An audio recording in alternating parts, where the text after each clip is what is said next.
On this week's episode, Star Trek makes a return to its lower deck.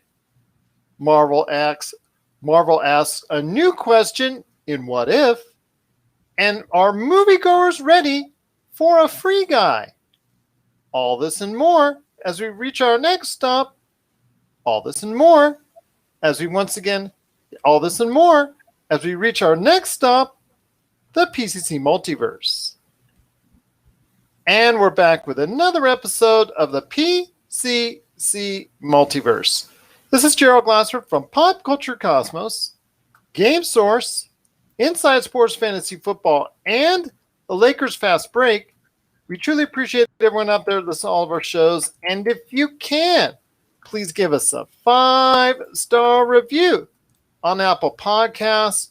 Plus, if you can like, share, subscribe, follow, or do anything that you can to support us right here at the Pop Culture Cosmos.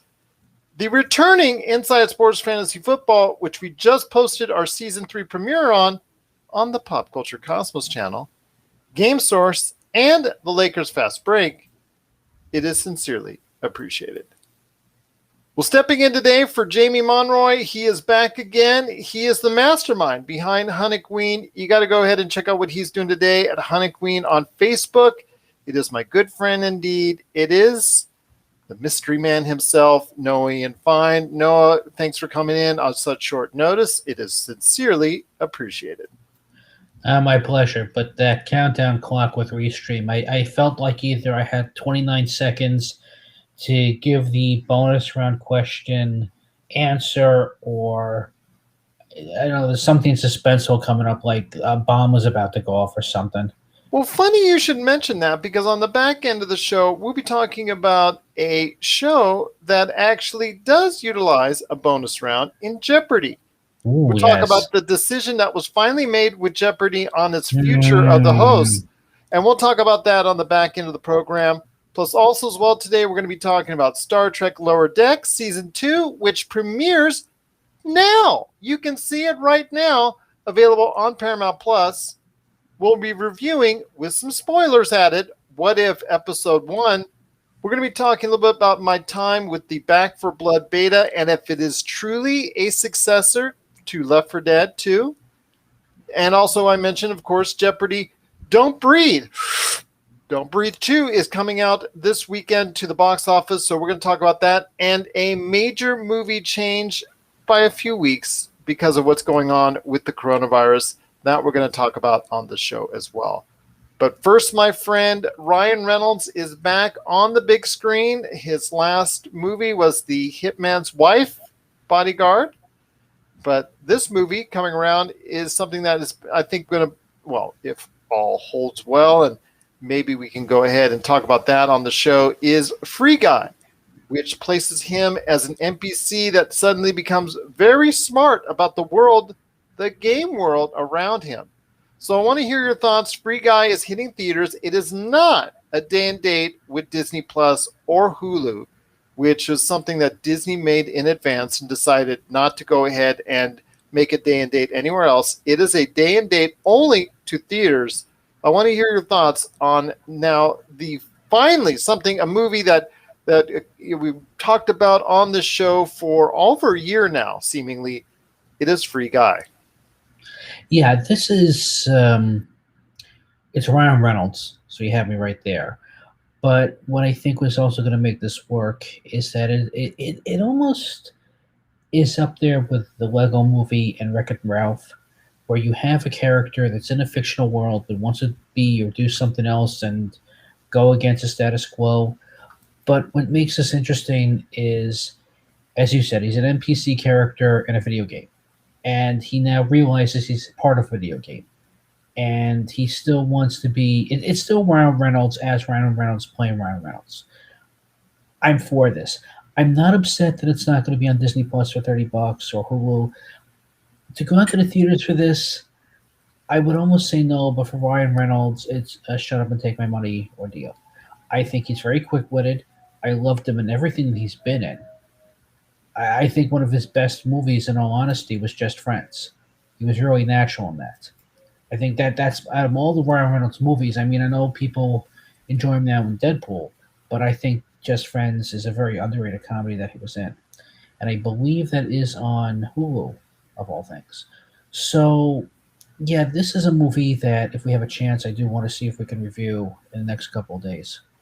Well, we'll see what happens with that. And this is a movie that was almost a casualty because of the Fox Disney merger that happened. Disney bought areas of Fox and that guy had that transferred over. And this is technically a Fox 20th Century Fox film.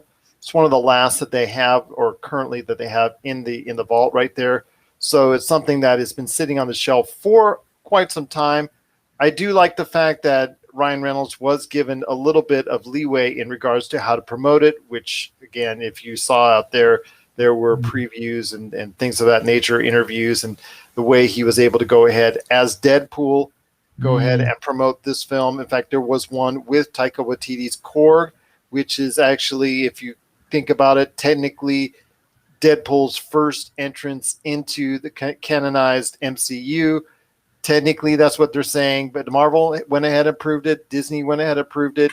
They did not approve one of Ryan Reynolds' ideas, which I thought was also funny, which is where he would interview Bambi, the hunter that killed Bambi's mother.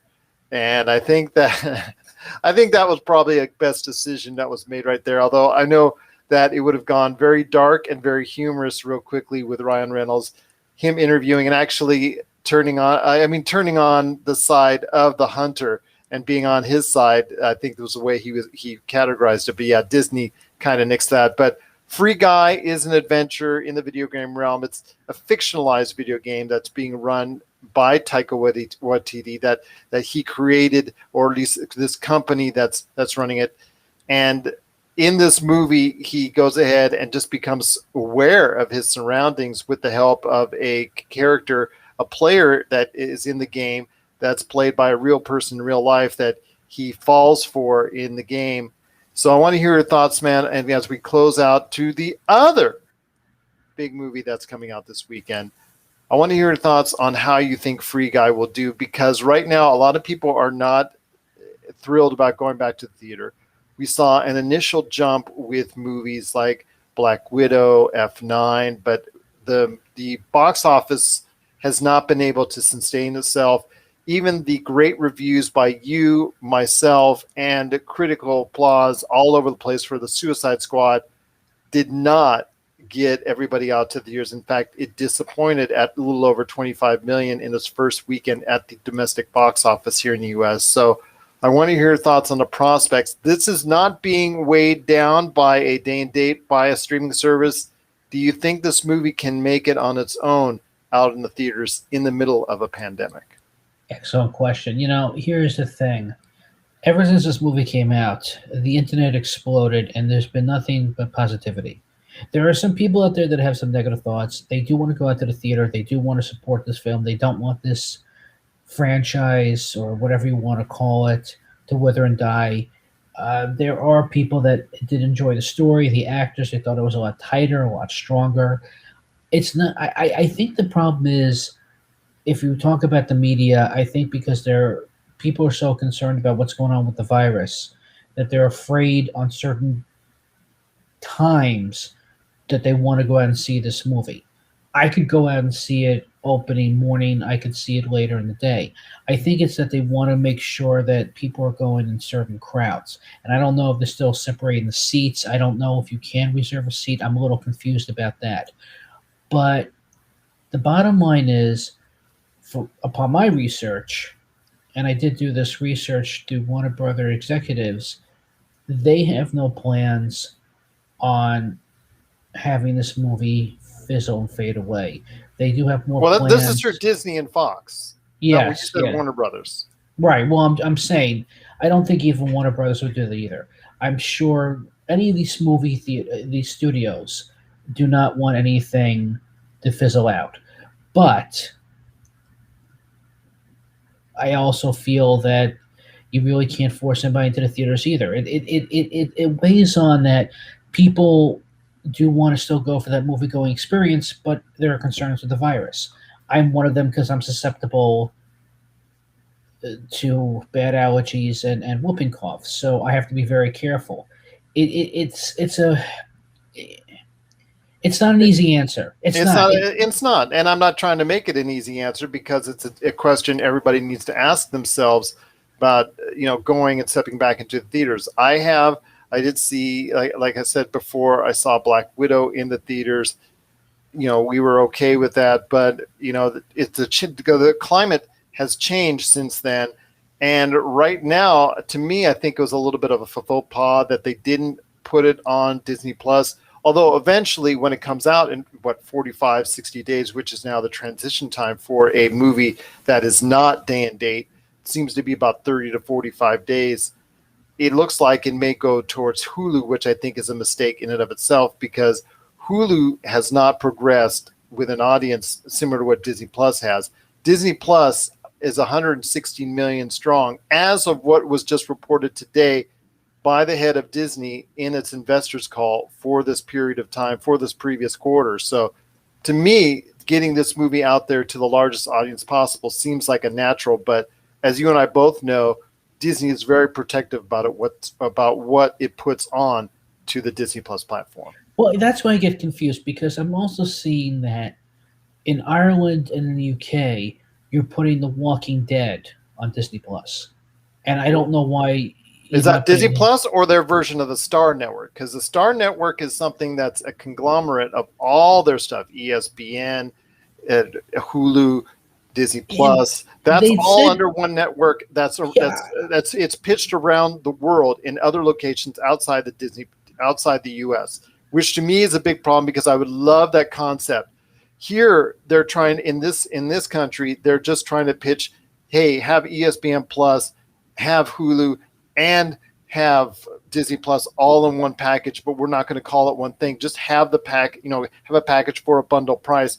To me, it would just make much more sense, but I think that's probably what you're seeing there, because the Star Network, what it does is it combines local programming plus all those other programmings under one roof, and it does allow for more adult content, and it does have ways that people can go ahead and access that content without showing younger individuals. My understanding, it looks like that it shows that it's Disney Plus somehow. At least it's doing it internationally. But there's a lot of Disney stuff that's being shown internationally that apparently outside the U.S. they can get away with.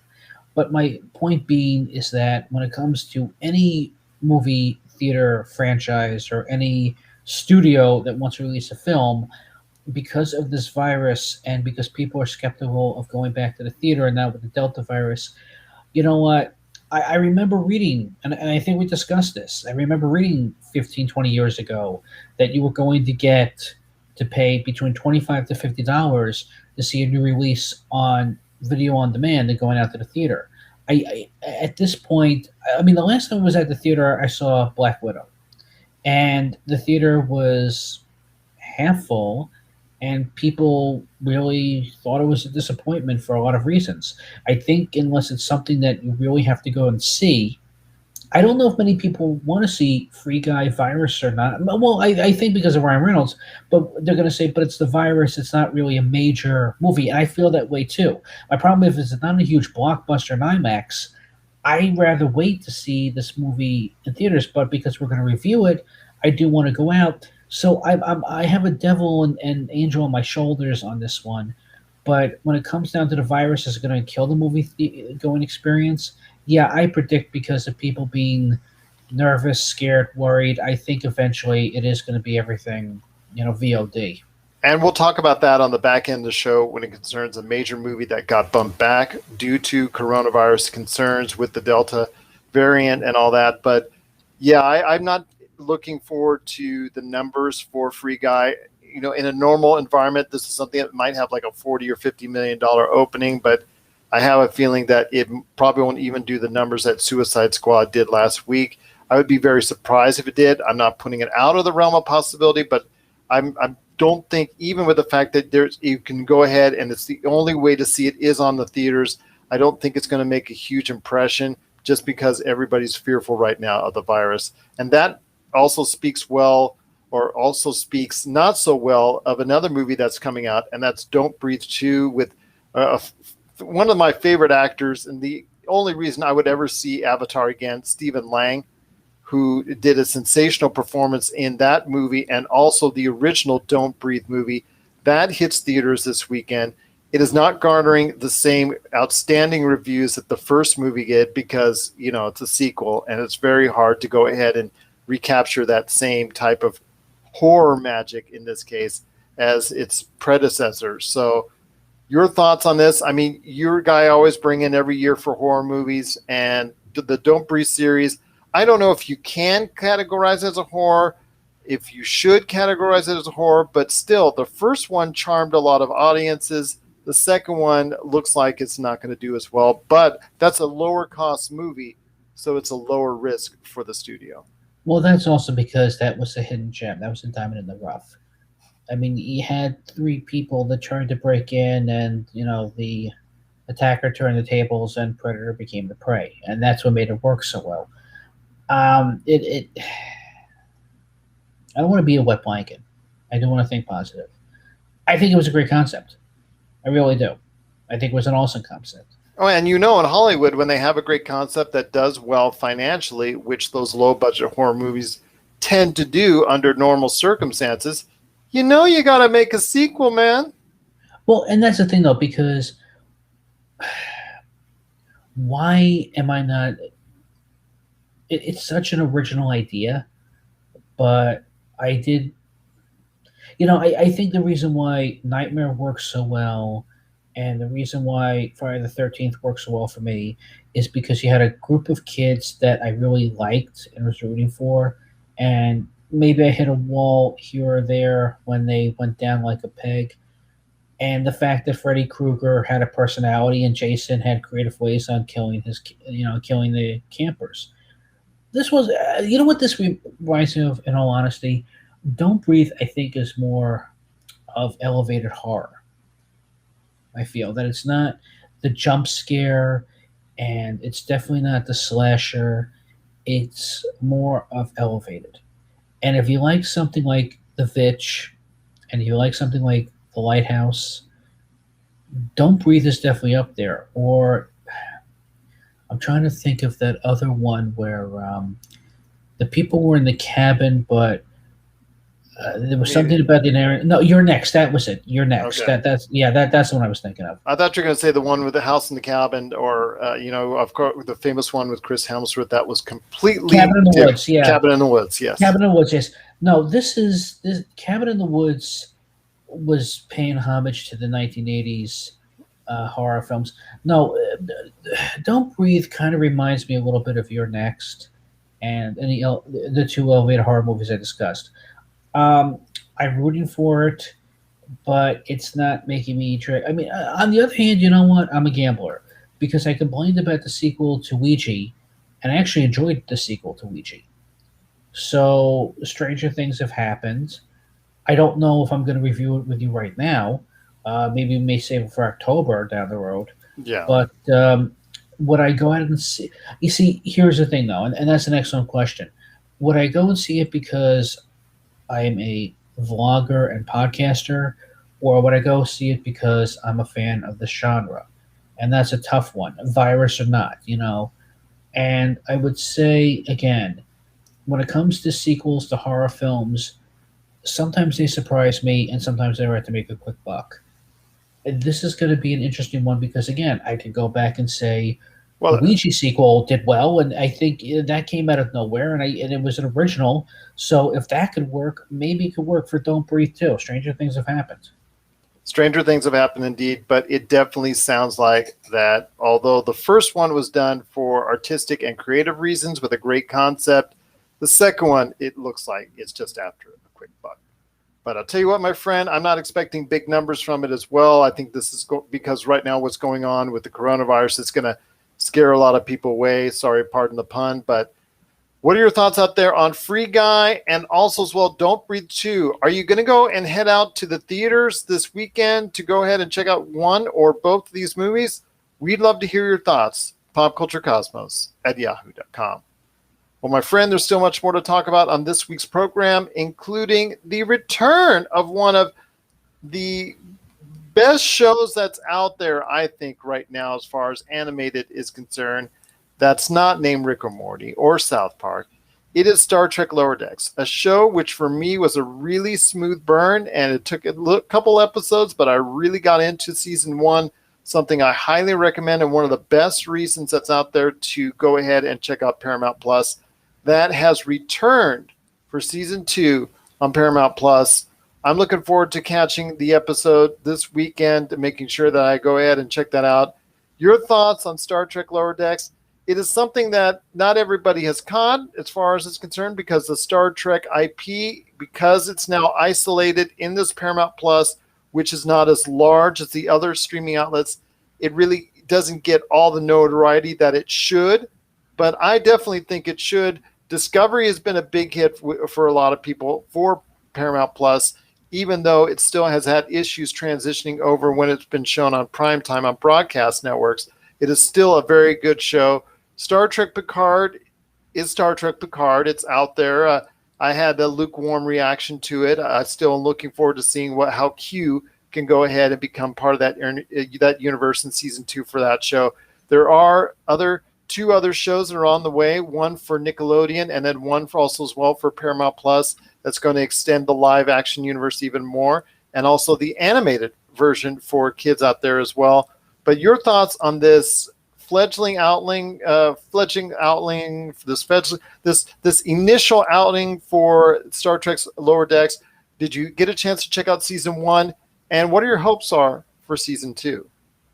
Oh, it just surprised me. You know what? I felt at first, well, let's give the Red Shirts a TV show.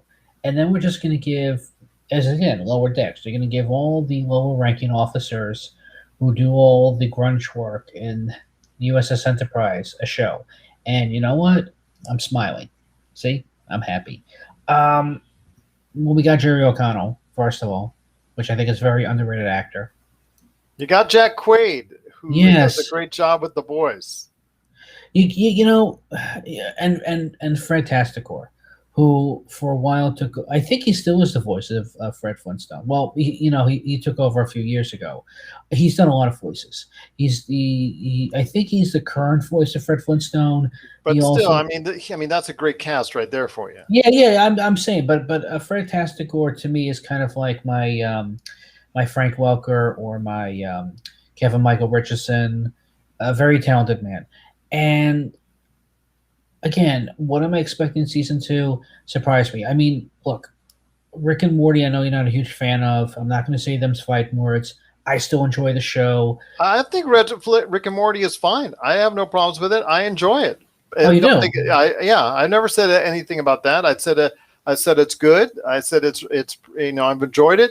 I think it's super witty. Sometimes it's a little too witty at times for its own good, but it really actually does flow. This current season, which is almost on its season ending and season finale, coming up here soon. I mean, it's closed out the season very well. So I have no problems with Rick and Morty. I think it's a very solid show, and I know that because of it, I mean, the Marvel universe has benefited greatly from its writers transitioning over from one to the other. But do you think this is a diamond in the rough, though? Oh, this is definitely a diamond in the rough. I mean, there's not a lot of people that have seen Star Trek Lower Decks. Well, what I'm saying is that I'm not saying that because of its location. Paramount Plus in itself is not a destination. I mean, the big Super Bowl ads aside, it has not become a preeminent destination in the midst of you're competing against Apple TV Plus, Netflix, Hulu. You're competing against all these other bigwigs, HBO Max. You're competing against all these other different streaming outlets. It's been very difficult for Paramount Plus to find its own niche. And if you are a Star Trek fan, it's a must. But outside of that, it's really hard for people to go ahead and suggest Paramount Plus, even with some of these CBS shows transitioning over to try and bolster it out. Right. I'm not saying you don't like Rick and Morty. I'm not saying that. What I'm trying to say is that if you had a choice right now between Rick and Morty or this. Oh, I choose Star Trek Lower Decks. Right. That's what I'm saying. By a nose. It's right. Yeah. Right. That's what I'm saying is that we're both fans. I'm just saying that if you had a choice between Rick and Morty or Star Trek Lower Decks, what do you think is the more underrated, unappreciated gem right now? The one that may work more for. Yeah, that's definitely Star Trek Lower Decks. Yeah, I mean, just the fact that Rick and Morty is out there. Rick and Morty is, created quite a stir on Adult Swim. It's created a full line of merchandise, and I mean, it's created a whole bunch of. I mean, they were in the Space Jam movie, for goodness sakes. I mean, Right. they have created their own niche as far as pop culture is concerned that Star Trek Lower Decks has yet to achieve. I mean, right now, Star Trek Lower Decks could be just a few thousand viewers away from being canceled. We don't know that, but it seems to me like it still needs to build an audience. It got a blessing to have a season 2, but it's just not something that everybody's caught yet because of where it's located and the fact it's not the highest profile show, even though it should be on that streaming outlet. Well, that's my point, and that's what I'm trying to say, because I know that everybody knows Rick and Morty and it has such high standards, and if there's a bad episode, people complain. The problem is, though, is that Star Trek, if it wasn't for, and first of all, Star Trek, it's not like it has been canceled or a series has been canceled and people wanted it to come back. But again, there are 2 shows that I could think of besides Rick and Morty that are underrated and unappreciated. This is one of them, and the other one is a show that found its way, I think, on Adult Swim, Final Space. So I feel that as great as Rick and Morty is, if it wasn't for something like Star Trek, and let's be honest, we haven't had a Star Trek animated series for since the 70s, I think. When the original crew went back and they did a few episodes. Right. I mean, Rick and Morty is nice to respect the genre, but I always felt that if it weren't for something like Star Trek, we wouldn't have Futurama or Rick and Morty or Final Space or even this. Well, so the fact that Star Trek, the folks at Star Trek are doing something like this, which is totally off the beaten path from what they've ever done and approached before, coming at it from a comedic standpoint, coming at it from a satirical standpoint, coming at it at just totally blowing away any expectations. If a Star Trek fan has never seen it and then just sits down to it, they'll be blown away because this is something completely different. It is very much in the same realm as if Rick and Morty was in the Star Trek universe or The Simpsons or South Park, because anything on the show is liable to happen, or they're willing to pick on any aspect of the Star Trek universe that they like. Well, that's what I'm saying, and that's my point, because I feel that Star Trek really never got the credit that it was due. That, of course, we got other shows out of the franchise, and we got several movies out of the franchise, but I feel people really forgot what the purpose and point of Star Trek was. Well, you got to remember, though, because it came out before Star Wars, but there came a certain point in time where people asked you to choose sides and draw a line in the sand. What are you, a Star Trek fan or Star Wars fan? And Star Wars reached an element of pop culture and a level of popularity in the 80s, and even to extent as the prequels got started until everybody realized that they were not that great, that they were so much more popular than the success Star Trek has ever received. I mean, when you look at the box office numbers, I don't think that ever any Star Trek movie has ever grossed $500 million worldwide at the box office, as opposed to right now, a Star Wars movie, if it only did $500 million, aka Solo, it's considered a financial failure. So it's right there for you. I mean, Star Trek, it's aged in some ways, because I love the Star Trek reboot that was made in 2008. Just cannot say enough of good things about it, and I'm hoping that the new Star Trek that's in development, as far as in movie form, will include that cast. But it also has not been or popularized to the point where it can approach what Star Wars has done. Well, that's what I'm saying, and I think the problem is that Star Trek probably was a little bit too technical and way too ahead of its time, because they really were more about exploration. And Star Wars is having this intergalactic war and then another one, and nothing's ever resolved. Star Wars told simpler stories. Well, yeah, I think the problem is that even if you play a Star Trek video game, everything is way too technical. And I think that's one of the problems. This one seems to be having a little bit more fun with it. And I kind of wish, and I think if there were a way that if you could bring in, I don't know if there's any remaining cast members that want to guest on here, but if you had the Next Generation, at least Brent Spiner. Oh, you do? Well, I'm saying that for something for another season.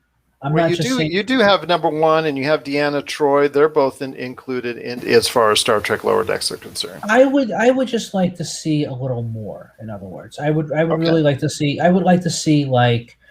I guess what I'm saying is a huge crossover again, like they did with Family Guy, where they had the entire cast with Stewie. I would like to see something like that. Okay. Or even Galaxy Quest. I know was kind of paying homage to early Star Star Trek. Trek. Yeah, I'd like to see. In other words, I'm not just looking for one or two cast members to walk in. I'd like to see like some sort of reunion, if possible. I think that would be fun. I think a full reunion with at least some of the characters from Next Generation and some from Deep Space Nine and some from Enterprise and Voyager. I think that would be fun. Well, we'll see I if that think can happen. Maybe you could be you yeah, could be onto something, that but we'll that that see. that's something because again, if they were able to do that episode on Family Guy, I think that they could do it for this series. Well, we'll see what happens, my friend. But it is a great show that I have a very high opinion of, and I'm going to be so glad to check it out this weekend. It is season 2 of Star Trek Lower Decks. I'm looking forward to it. I know Noah Ian Fine is looking forward to as well. And yes, it is Star Trek, but it's a fun way to go ahead and get you initiated into Star Trek. It pokes fun at all aspects of the Star Trek universe. It's a good time. It's a good watch. So if you want to go ahead and it's not heavily detailed or technical, it's just a lot of fun. It's if you want to go ahead and watch one of those crazy animated shows in a Star Trek universe. So please check out, if you can, on Paramount Plus. It is Star Trek Lower Decks Season 2, and share us your thoughts. popculturecosmos@yahoo.com. Well, coming up next, we're going to be talking about a lot of great things, including Back for Blood. I had a chance to go ahead and check out the beta. My thoughts on this game coming out in October. Jeopardy has a couple new hosts. We do unfortunately have a movie date change to talk about. And what if Disney Plus has a new Marvel show? And that we'll go ahead and talk about. We'll be doing that coming up after the break. This is the PCC Multiverse. And we're back with the show. It's the PCC Multiverse. I'm here along with my good friend, Noah Ian Fine. It's Gerald Glassford coming right back at you here.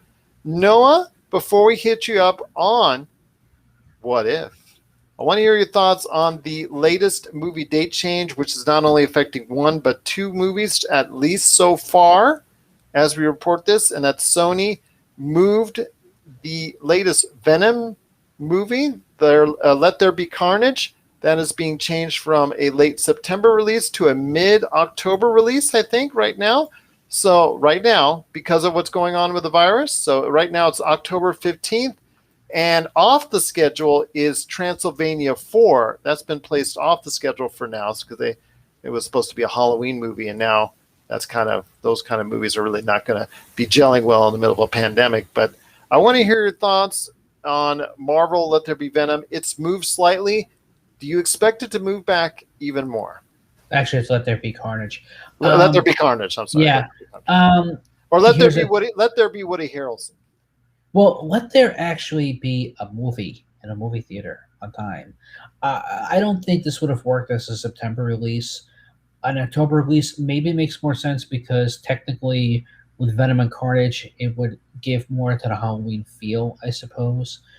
On the other hand, I know why Sony is doing this, but I'm concerned that somehow they're going to use the virus as an excuse to push this to next year. I have a feeling they're going to make this an excuse to make this a summer release now because it's still I a can't comic say I movie. blame them because, okay, we're talking F9, we're talking Venom, Let There Be Carnage, we're talking Black Widow, we're talking all these movies, Free Guy, which is coming out this weekend, talking about the Jungle Cruise. These are all 150, 180, $200 million movies that cost these studios a lot of money, which are never in these current circumstances going to recoup any of that money as far as breaking even or even turning a slight profit. That's not even close. So that's why they're making the decision to push these movies back, do them day and date. I mean, I'm sad as a viewer and as a fan that they actually have to do these things. But if I'm running the company and I'm seeing these $200 million films and I'm sending them out there to basically or essentially get maybe break even at best. That's not a good proposition, my friend. Well, isn't there also another big red creature that got suspended indefinitely? What was that? Clifford the Big Red Dog? I mean, yes, there's a lot of movies that are getting pushed back. The problem is this was something that a lot of comic book fans wanted to see on the big screen. Venom versus Carnage.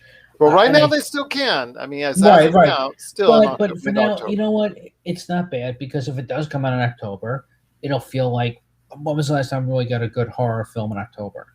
You know, that's a plus right there. Would you Hopefully, categorize this as a horror film? well, yes, I would because it's still an alien from outer. It's an alien from outer space that takes over a person's body, and again, Cletus Cassidy as Carnage. Well, again, he's blood red and uses his tendrils to Played by Woody Harrelson. Right, played by Woody Harrelson, of course, best known as Mickey in Natural Born Killers. And no, he's best known from Woody in Cheers. I would go with Natural Born Killers more, but okay. I'd go with Cheers. And let's not forget, Carnage uses his body parts to kill people. So again, Carnage definitely comes off as, and not to mention the fact Universal does have their Halloween Horror Nights where they do have Marvel Superhero Island as Carnage Land, and Carnage is hosting that island.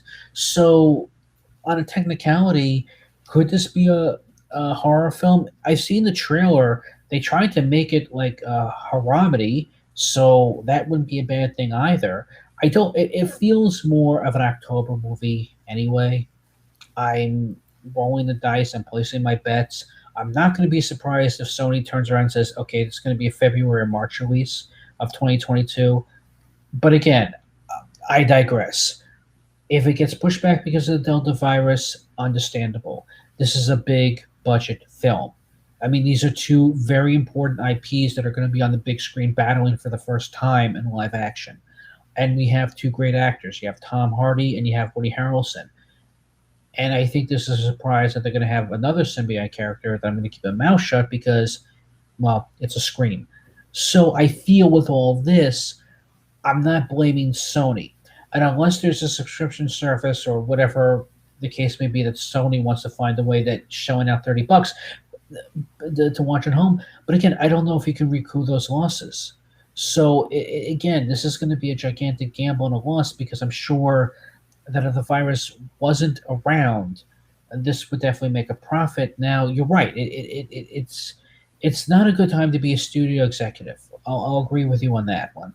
And again, I'm hoping that it stays in October. What was the other one? Hotel Transylvania 4? Yeah, that was been moved off the schedule because it was actually, that was the placeholder date for it when Venom got moved to October 15th. So now that is up in the air on when, that may actually be pushed back to October of 2022. Yeah, or that could even be. I thought they were summer movies. I got to be honest with you. I watched them at home. I've never been to the theaters that to one watch clicks them. best because of its Transylvania theme right around October. Oh yeah. I mean, this is Adam Sandler was playing the Count for a while. Now I think Brian Hull is voicing the Count. They're fun movies. It would have been a great October film. I'll give it that. I have nothing against the Hotel Transylvania series, but again. But here's the thing, though. Right now, I'm in Florida, and this is where the virus is at its peak, and people were scared of wearing masks. They were wearing masks all over the place. Now they're not, and I see them walking around with their kids, 2 years old, 4-year-old, 6-year-old, and they're all bunched up together. So I can understand that some cities and states are concerned, some aren't. I don't think it's fair. I think this also should have been a gamble. But you're right. These are very expensive films. So I feel that it probably will be another year before I'm making a prediction right now. I feel both Venom, Let There Be Carnage, and Hotel Transylvania are going to get 2022 releases at the last minute. I'm sure sometime in mid-September, Sony is going to make their decision and say, okay, we have to just, we'll wait one more year and see what happens. And it's a shame, too, because I was really looking forward to both these films. Well, we'll see what happens with both Hotel Transylvania 4, which is currently off the schedule, and, of course, Venom, Let There Be Carnage, which is Carnage, is going to be Woody Harrelson. Most famous for Woody in Cheers. I'm sorry. I worked on Natural Born Killers, and I know him more on Cheers. So let's put it that way. You worked on one of my favorite 90s films, you say. Cool. Yeah, well, that's Oliver Stone for you. But yes. Yeah, it's out there. It's a movie that's out there. That's all Yes. I'll say about that one. But I want to hear your thoughts out there, everyone. Is being moved back, Venom, Let There Be Carnage, going to be an issue with you, or do you think it's a little bit better for what's going on in the current environment? Please let us know. popculturecosmos@yahoo.com. Still much more to talk about on today's program.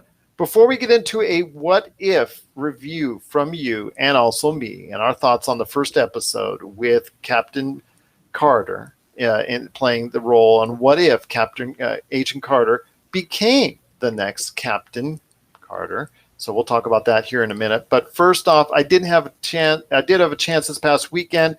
I had to play in the latest beta for a game that is being done by several members of a former big hit game at Valve, and that's Left 4 Dead 2. This game is very much similar in scope and idea, and it's called Back 4 Blood. It's actually going to be released as a full game to consoles and PC in mid-October.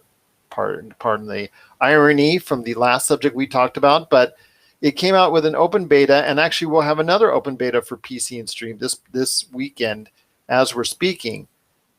I had a conversation with Josh on our previous taping for the Pop Culture Cosmos for about 5 minutes on it, and my expectations and hopes for it just before I got a chance to jump in to play it. And I thought this was going to be great. The videos are going to be videos that I've seen, kind of looked cool and looked very similar to what I was hoping for from Left 4 Dead 2, one of my most favorite co-op experiences of all time. And then I played it. And then I just didn't get the kind of mass hysteria, the confusion that you can get when dozens of zombies are in your face. This was more of a target practice shooting gallery. Pick one off, pick one off, pick one off. You just wait. They're a little bit of bullet. The zombies are bullet sponges, so they take a couple hits. But it really didn't seem to be something that I couldn't take care of or couldn't. I was always in control. And that's something that is lost for me from Left 4 Dead 2, because Left 4 Dead 2, I always didn't have control. I never fully had control throughout an entire level because the chaos, the amount of chaos that you can get, no matter how well you work together as a team, there's always that something there as far as a witch or a boomer or somebody's going to spit bile at you, or just the sheer number of volume of zombies that was always going to split you up. So you would have to be on your own for a period of time until you get saved, or you try to manage the way you get out there. And the level of chaos and excitement and just the adrenaline rush that you had in Left 4 Dead 2, I just don't find it there yet in Back 4 Blood. I played a lot of these horror survival video games. I haven't had a chance to play this beta, but from what I'm hearing on your end of it, it's a disappointment. It is for now. I mean, it's still in beta, so it's in beta. It's in beta. Yeah, it's in beta. I have not been a huge fan of this franchise. I don't play it as much. I have heard of it. I have played it here and there. The last one I played was the second one, out of curiosity. But I guess it's just going to be a wait and see card. I don't leave it at that. Speaking of cards, that's another problem I have with it, because one of the best things about Left 4 Dead 2 was, your idea is to go from safe house to safe house, and in between the chaos reigns until you finally get at the end of a level or in the end of a stage, you get to go ahead and get freed by, you either jump in a car or that'll take you to safety, or you get in a helicopter that'll take you to safety. But in between, again, is safe house to safe house, safe house, similar to what you do in Back 4 Blood. The only thing is here that with Left 4 Dead 2, you just basically, you grab your stuff on the go, you grab whatever you can find around you. If you run out of ammunition or a gun that runs out of ammunition, you try to find another gun lying on the ground and pick that up. You go ahead and try and find ammo where you can, or a Molotov cocktail or anything like that. Here, you can still do a lot of that, but what they've added in, and I'm assuming, I'm hopefully not going to happen. I'm hopeful that it's not going to happen, and that's some possibility of microtransactions. But in between on the Save House, you can go ahead and go to a menu of an inventory menu where there's cards dished out, loot cards, different types of things that are going to help you either with health boosts or something as far as it help your entire team is concerned. And I'm really not into that, my friend. I just want to get out there and play and kill zombies. And, sitting there for 2 to 5 minutes, watching my teammates just sitting there, or it asking me to go through the motions on which cards I want. That's not really what I had in mind. I just want to go and kill zombies, and that's what I like to do.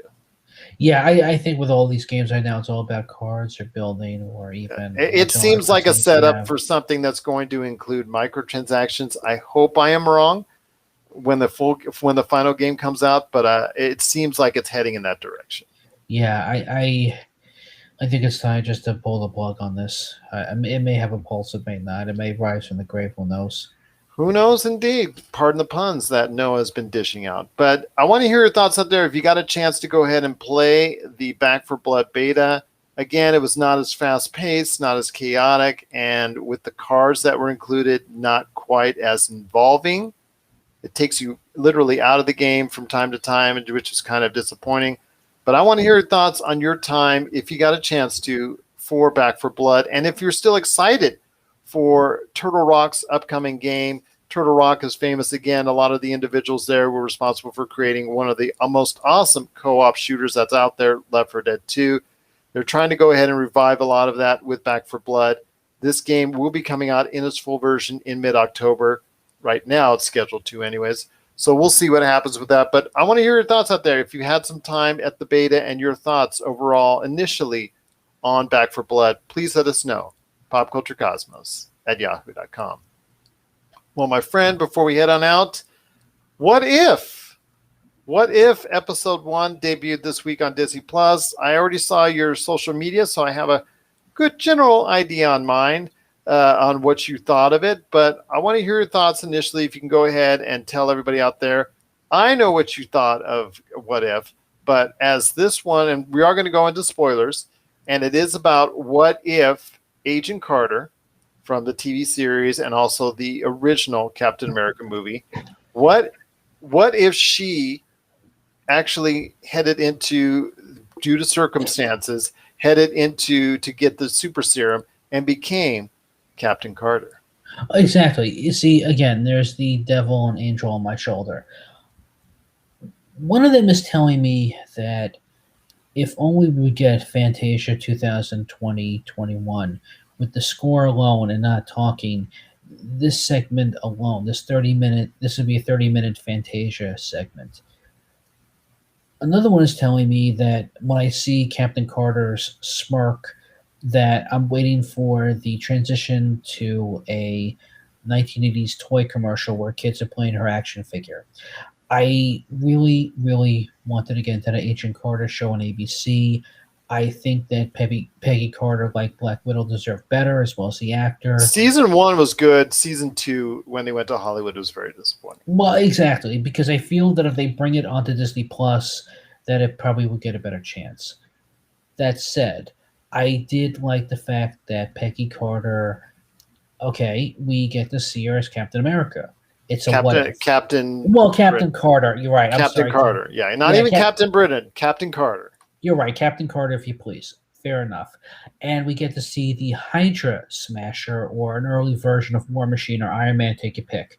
And I do like the fact that Harold Stark almost looks and sounds like Uncle Walt Disney. Well, in this version of the multiverse, not only does Captain Carter get the super serum instead of Steve Rogers, again, due to circumstances, because he gets shot in that initial scene. It's just the fact that he does, as a supplement, get, like you said, from Howard Stark, he gets a suit that's built out like maybe an early Iron Man predecessor as the Hydra Smasher, which is, if in a blink, if you miss it, move, which I saw through twice and I still missed it, and I had to actually find out this on the internet. It has the Tesseract, because early in the show, this episode takes the events from Captain America, the First Avenger, and puts it in a microcosm, within the span of 30 minutes. So it breezes through quite a bit. And one of the things it does instead, it does tweaks here and there to it, obviously with Captain Carter, but it also takes different aspects of it and tweaks a little bit. And one of the things is that she gets a hold of the Tesseract and turns it into the Allies. Somehow, that we don't know this because it's just barely even glossed over. The Red Skull gets the Tesseract back. And again, I had to see it twice. I missed it.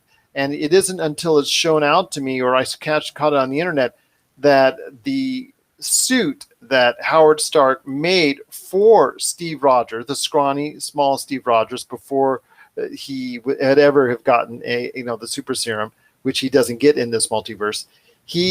It has a Tesseract built in the suit, which unfortunately a few moments later he absolutely gets sidetracked on that same train that befuddled the individuals that were there in Captain America First Avenger. So it mirrors a lot what Captain America First Avenger did and changes some tweaks when necessary, but it breezed through the events of it.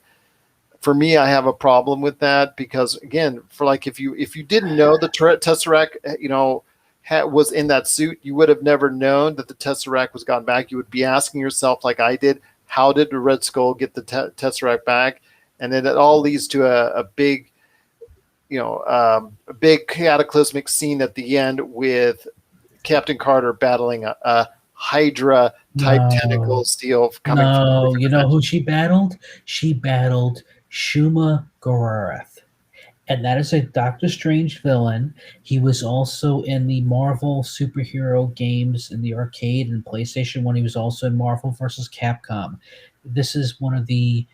Well, in some places, it's an H.P. Lovecraft creation. On the other hand, it is a Doctor Strange villain. I was so glad, because this means that when we have Multiverse of Madness, instead of Dormammu, we're going to have Shuma Gorath. And this actually scares Dormammu because he calls it Master. So I was ecstatic. I don't think he could be taken down that easily with Captain Carter, but I guess, again, it's a 30-minute what-if story. We have it where, which I think is part of the problem, because they needed to give it about 10 to 15 more minutes. You're right. It's not an hour, but this is also an animated series. It's a what-if. And let me ask you something. I collected the What If comics. I remember them being very short and to the point anyway. Some were a little longer, some were a little shorter. That's just the way how they were written, because they were just a bunch of what if stories. In this case, it's what if Agent Carter stayed with Steve and didn't go upstairs, or what if Agent Carter was there and was able to catch Bucky, and he makes the comment, well, you almost ripped my arm off. He didn't end up in the snow, and he didn't lose his arm.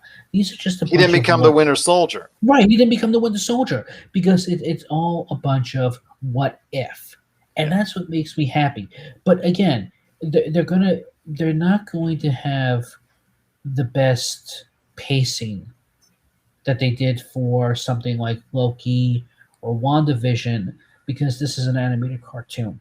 And again, they didn't clearly make as far as the transition from the Allies to the Axis powers, a.k.a. Hydra and the Red Skull, with the Tesseract. They didn't clearly point that out, which had a lot of people guessing, why was the Tesseract back in the Red Skull's hands? It was a blink if you miss a moment, so I had an issue with that.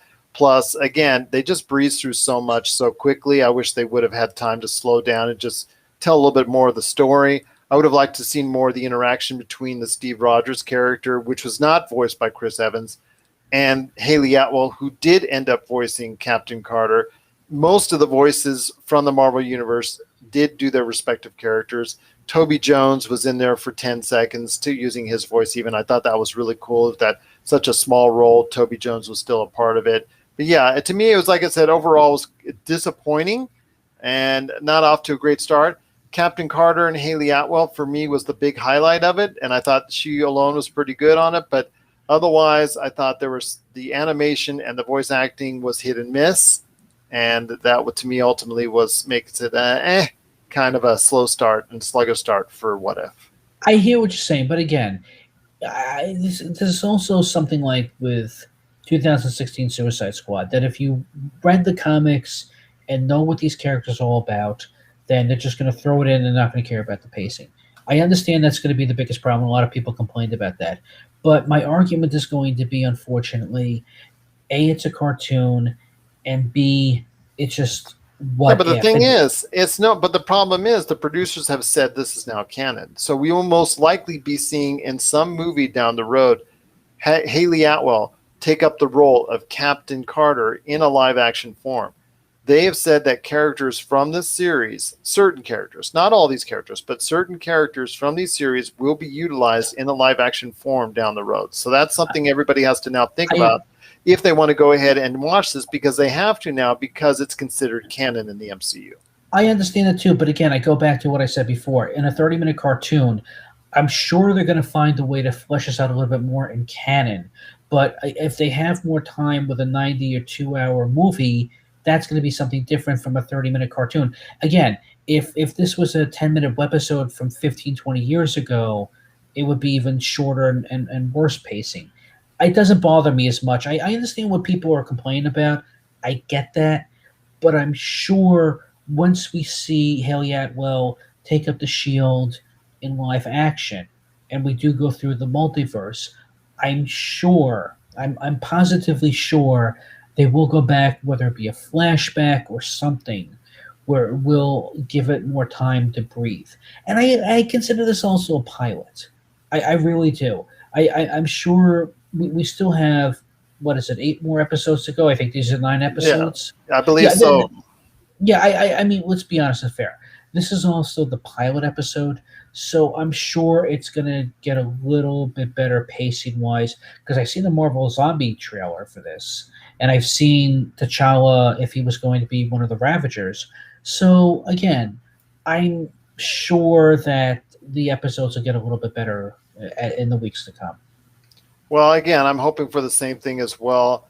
Again, I also said I do like Haley Atwell taking up the role as Captain Carter. I'm really high on that. That was the only thing that was a saving grace for me that gives it even a decent grade. I gave it a 5 out of 10 for start. But then again, Loki didn't get off to the greatest start with everybody, and I thought that was a little bit slow. And you saw how that ended up, so fantastic and wonderful. So I'm hoping that this will do great things for Marvel and Disney Plus. Disney is already ecstatic with the What If and how it turned out, so much so that they've already renewed it for a season 2, and they are talking about more Marvel animated projects coming down the road, as reported by Variety. So you will see more Marvel animated features coming down the road for Disney Plus. So look out for that. If you really like what you saw, again, for me, it was hit and miss, but I'm still hopeful that we're going to go ahead and see some great things down the road in coming episodes. And we'll keep on reporting it to you right here at the Pop Culture Cosmos. What are your thoughts out there on the first episode of What If? Please share us your thoughts. popculturecosmos@yahoo.com. Well, my friend, it's been a great episode, but one last topic to discuss. And what could that be? All right. The answer is, what is Jeopardy's new host?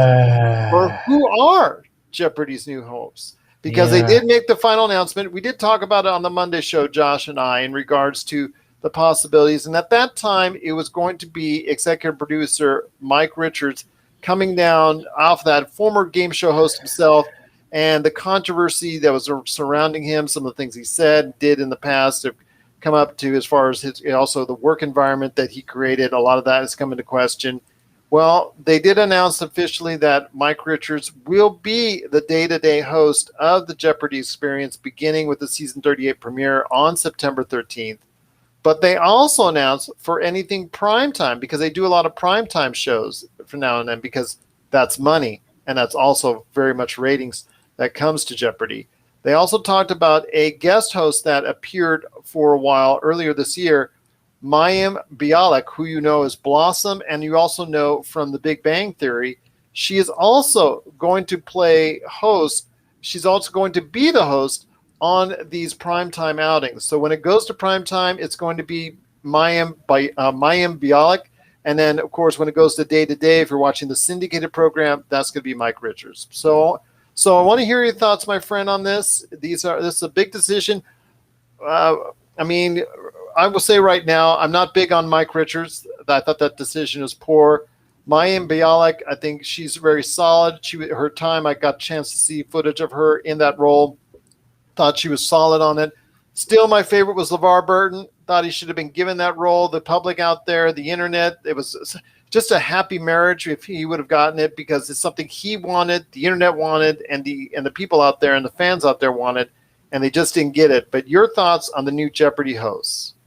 Well, here's the thing. I'm glad that Amy Farrell Fowler is the primetime host. I like her. Love her. I think she's smart, funny, perky. She's fun. Mike Richards, you know what? This is going to be stewed in controversy. I know people complained about LeVar for a couple reasons, that he didn't look like he was prepared, or he was.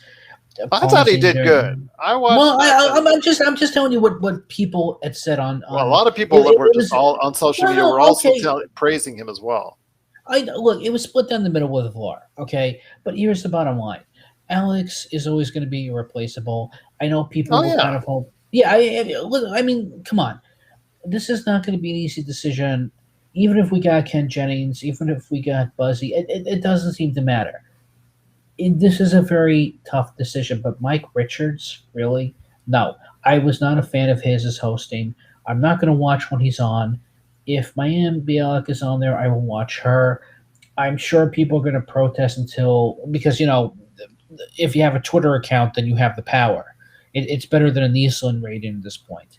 So, again, I wouldn't be too surprised that in a few months if LeVar does come back. But or Mayim gets the spot full time. Right, give it to Mayim. I mean, seriously, you know, I guess if you have a Twitter account and you complain the most, you know, mountains will be moved. But again, no, I thought Mike Richards was bland. I did not find him to be personable.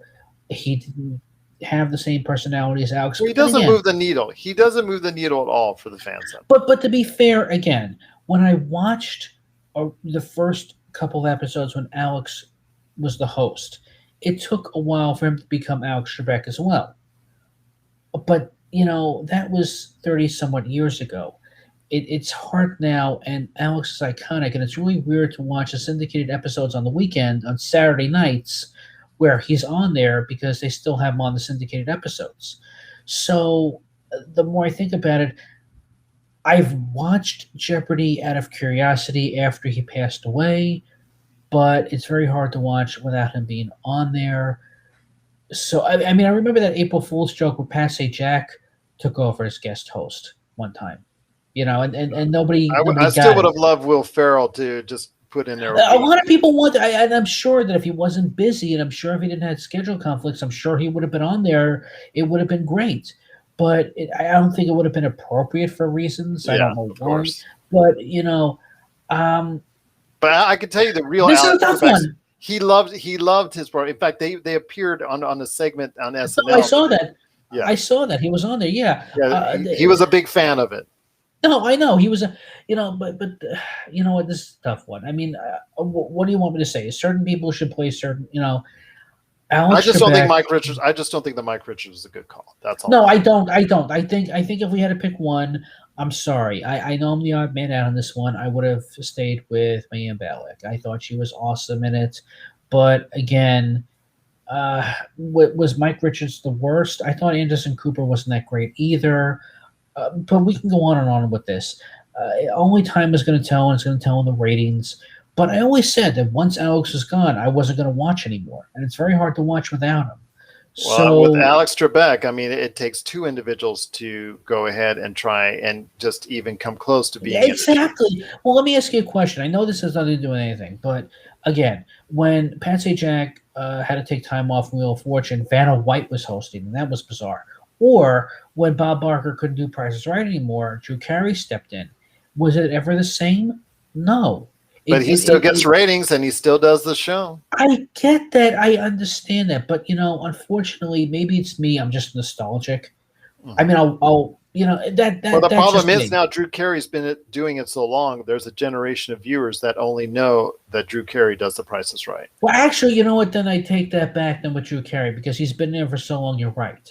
So now he's, you know, now when he leaves, people are going to probably write him, probably the show, and who knows. But it's weird. it's just, I know people, you like change or you don't, but there was just something with Alex Trebek with his cadence and his personality and saying goodnight to the viewer each night of He made that Jeopardy. show. He made He that made show that what show. it is. He made this is a difficult one. So I don't. I'm sure.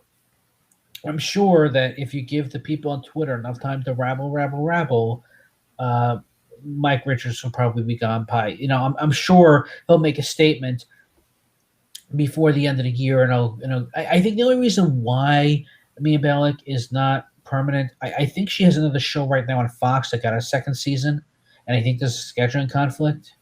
But I'm sure if that show gets canceled, who knows? She could be permanent. I guess only time is going to tell. 2022 is going to be a very interesting year. I'm sure there's going to be a lot of moving and shaking in the game show world and the movie world and TV world. So I guess we'll find out next We year. we will find out indeed.